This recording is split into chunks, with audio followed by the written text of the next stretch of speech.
নমস্কার বন্ধুরা, সবাইকে স্বাগত জানিয়ে আজকে আবার একটি নতুন রেসিপি শুরু করছি। আজকে আমি মাছ দিয়ে একটি রেসিপি বানাবো। মাছ নর্মাল রুই কাতলা নয়, আজকে যে মাছটা নিয়েছি এটা হচ্ছে শিলং মাছ।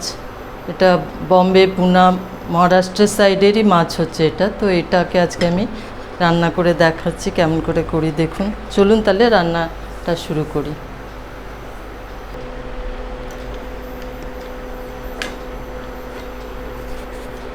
মাছটা ভেজে নিলাম।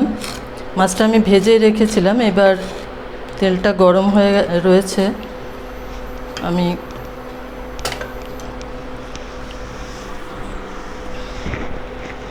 একটু হলুদ দিয়ে দিলাম, একটু নুন দিয়ে দিলাম সামান্য।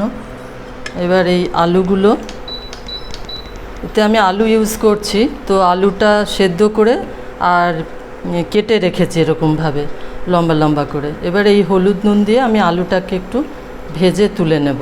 তো আলুটা দিয়ে দিলাম।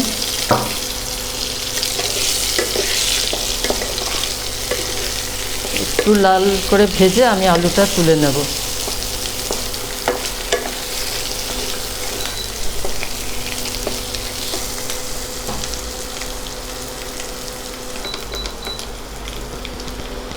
আলুটা ভাজা হচ্ছিল।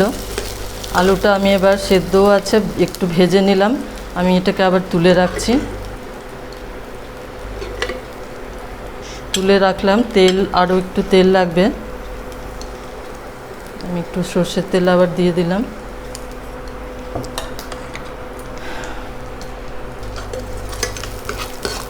এবার আমি পেঁয়াজটা দিয়ে দেবো। একটা পেঁয়াজ নিয়েছি, একটা পেঁয়াজ কুচি করে রেখেছি।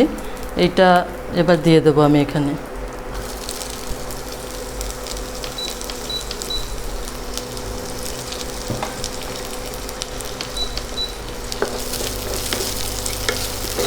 একটু পেঁয়াজটা ভাজা ভাজা হবে, একটু লালচে হয়ে আসবে, তখন আমি বাকি মশলাগুলো আবার দেব।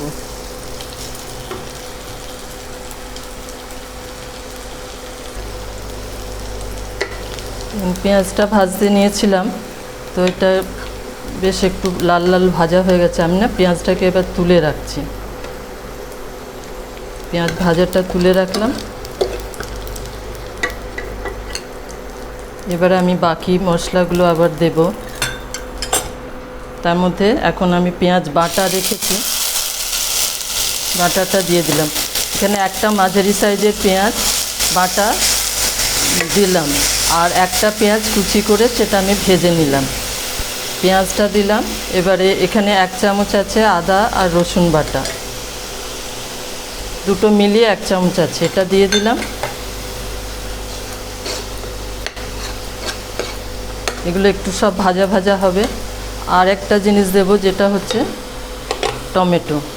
টমেটোটা দুটো বড় সাইজের টমেটো আমি এখানে বেটে রেখেছি। এই টমেটোটা এবার এখানে দিয়ে দেব।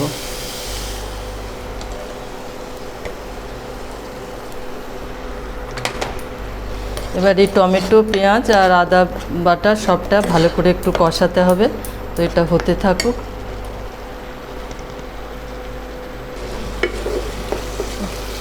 পেঁয়াজ, আদা, রসুনটা কষানো হচ্ছিল। এবার আমি বাকি মশলাগুলো দিয়ে দিই। এখানে আমি হলুদ গুঁড়ো 1 চামচ রেখেছি, হলুদটা দিয়ে দিলাম। লঙ্কা গুঁড়ো 1 চামচ, লঙ্কা গুঁড়ো দিয়ে দিলাম। আর ধনে গুঁড়ো আছে, ধনে জিরে একসাথে গুঁড়ো আছে পাউডার, তো সেটাও দিয়ে দিলাম। সবগুলোই ভালো করে মিক্স করে নিই।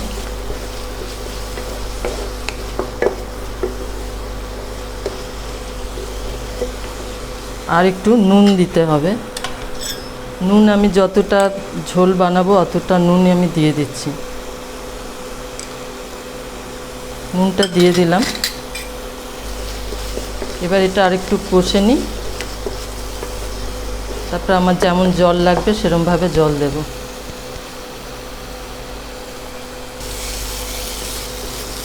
মশলাটা ভালো করে কষানো হয়ে গেছে। এবার আলুটা ভেজে রেখেছিলাম, সেই আলুটা আরেকবার দিয়ে দেব।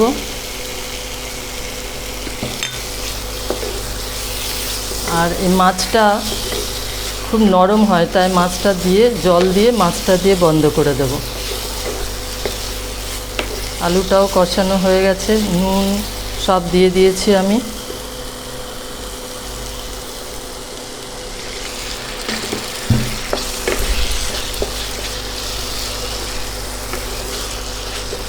এবার আমি যতটা জল দেবার দিয়ে দিচ্ছি।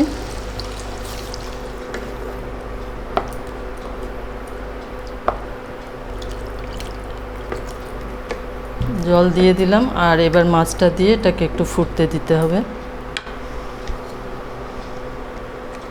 একটু ফুটলে আমি মাছটা দেবো, কারণ মাছটা অনেক নরম আছে। এবার আলু দিয়ে জল দিয়েছিলাম, ঢাকা দিয়ে দিয়েছিলাম। এবার মাছটা আমি দিয়ে দিচ্ছি।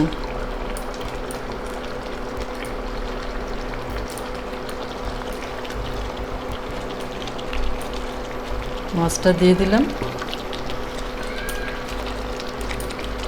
খুব ঝোল এটা আমি রাখবো না, আর আপনারা ঝোল খেতে চাইলে বেশি করে জল আরেকটু দিতে হবে। আর এবারে আমি গরম মশলা, এখানে যে গরম মশলা 1 চামচ রেখেছি, গরম মশলা দিয়ে দিলাম। আর সবশেষে এই পেঁয়াজটা যেটা আমি ভেজে রেখেছিলাম, এই পেঁয়াজটা ওপর থেকে দিয়ে দেব।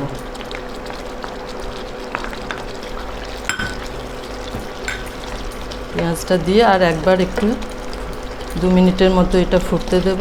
ঢাকা দিয়ে দিচ্ছি।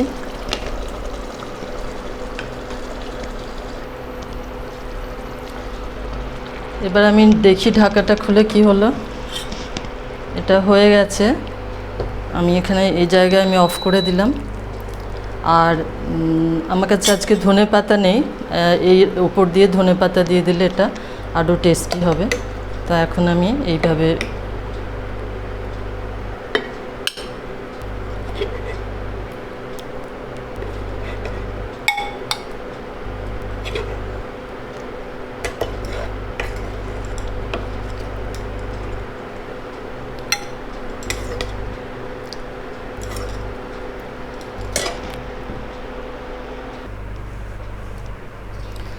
এইভাবে আমি সার্ভ করছি।